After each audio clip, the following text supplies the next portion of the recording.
getting the word out so that employers and folks who are unemployed looking for a job can have access to subsidized employment, even if it's only for 6 months, it's something.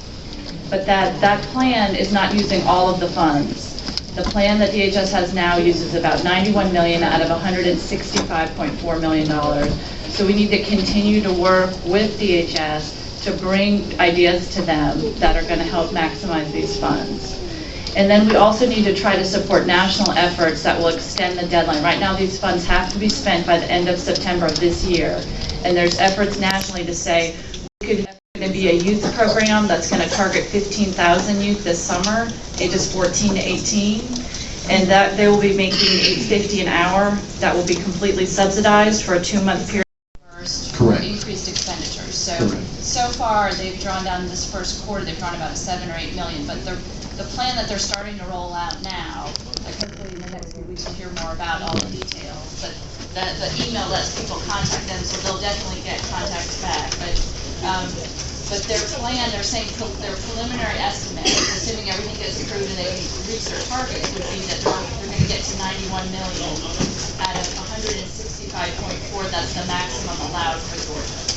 Right. So in other words, and that money of that 165, it has to be spent or used by September. Yeah. That's right. And I mean, there are a lot of other ideas that are brewing out there, so it might be just encouraging DHS to be open to some of those. I mean, we've talked to them about some one-time benefits for folks that are like families receiving food stamp or TANF to get like a one-time that'll help Child care. supplies. Yeah. There's some ideas for how to spend that remainder.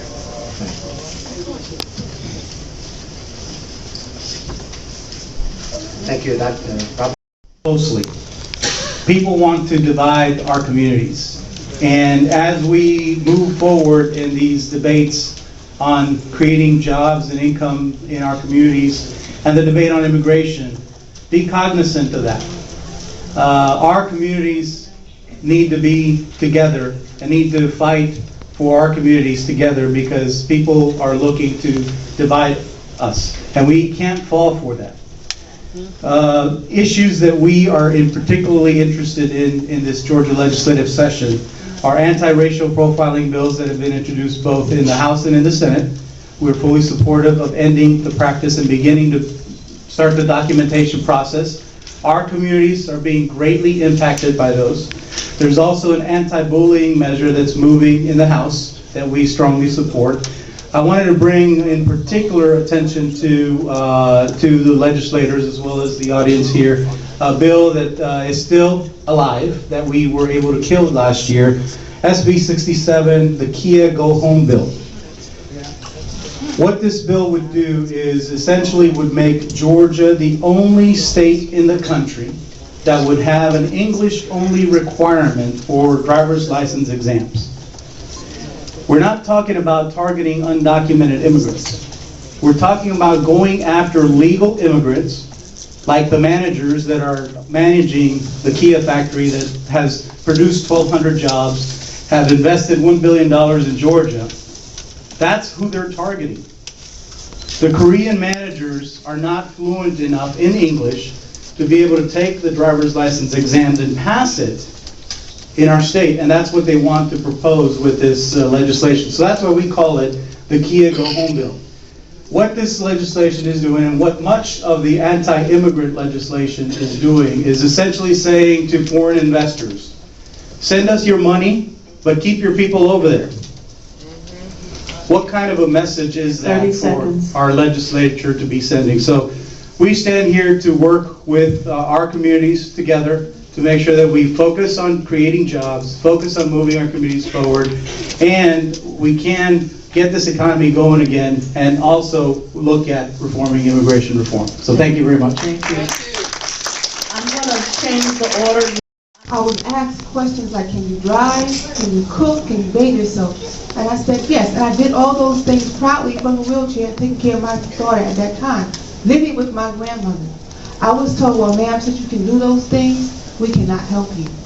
Meanwhile, I was in a wheelchair. Yes, I was cooking. Yes, I was cleaning. Yes, I was driving when I could. But I was disabled, and I had a 3-year-old daughter, and I was living with my grandmother, and I was told because I could do those things, I could not. Put us in trouble with the system. But there was no help for you when we were thriving. Folk were in denial. And I just hope that you continue to press. And I particularly name Ms. Johnson because I'm a rural legislator. I live in Liberty County. And far too often, folk in the country are forgotten about. Hunger and homelessness is just as bad if you in Ludwig or if you in Buckhead. Yes. I thank God for you being here and those other folk that have come from the rural. And thank you, Ms. Robertson, for including, because it's a total problem. But you got to keep shaking the door because nothing happens if it's only happening to poor people. Nobody got worried about ease till Mrs. Son brought it home. You know, and crack wasn't a problem. Till the boys from the north side started smoking crack. Keep shaking the door and hold your legislators, Democrat and Republican, responsible. That's right.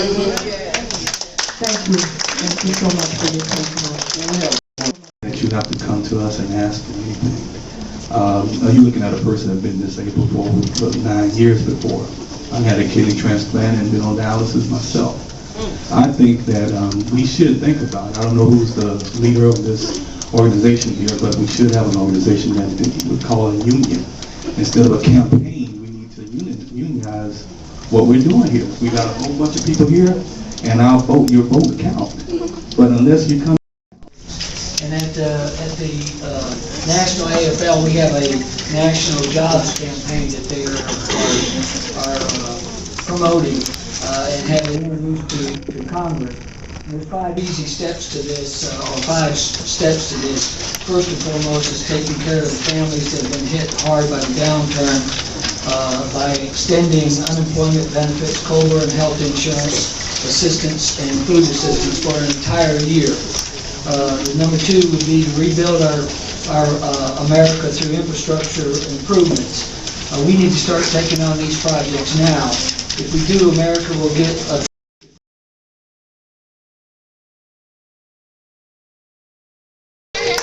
I am uninsured and unemployed and a single mother and a disenfranchised felon. All right. Okay, so, well, I just want to talk and bring back up the healthcare issue. We really don't want to let this die in the minds of folks. So, 45,000 people die each year without health insurance. And the deadlocked federal health reform bill really would have just been a jackpot for the health insurance companies and their industry. I feel like we're in a system right now that really determines someone is worthy or not worthy of physical well-being, and that's really wrong. That we need health care and physical well-being for all our brothers and sisters, and we really needed it yesterday, years ago. We're talking a lot about jobs right now, and that's one of we know anyone knows that the state of employment is a sad state. And it's to add to our despair is when we lose our jobs, we then also look at losing our health, losing our right to physical well-being. And I think that what we need to look at here is make sure that we're covering everybody above and below the poverty line. It seems to be like a privilege for the privileged to have cancer removed, or to have treatment for heart disease or diabetes, or hell, even to have an infection removed or taken care of or treated. And on Poor People's Day, I wanted to just say, I love this quote from Dr. King, that of all the inequities that healthcare, the injustices of healthcare are the most shocking and inhumane. And I think that it's really, it can really be seen right here in Atlanta with the denial of the treatment of life-saving dialysis and the closing of the Grady Dialysis Clinic. Right. And that's something we can do something about right here, right now. I guess, 30 seconds. Okay. I guess I really just want to say, tied to our jobs, right now we have an opportunity in the state. It has bipartisan support to create our own single-payer systems within the state. And that's something we can garner support from both sides, but we have to get we need somebody to lead the way on this, basically. We need someone to go forward. We have I think we need a waiver from the federal government, and we need someone to actually just kind of trailblaze this. Other states are doing it right now. They're having some success, and I think that we need to do that here in Georgia. We have dozens of Georgians die each day without health insurance or health care, and we really can't afford to wait.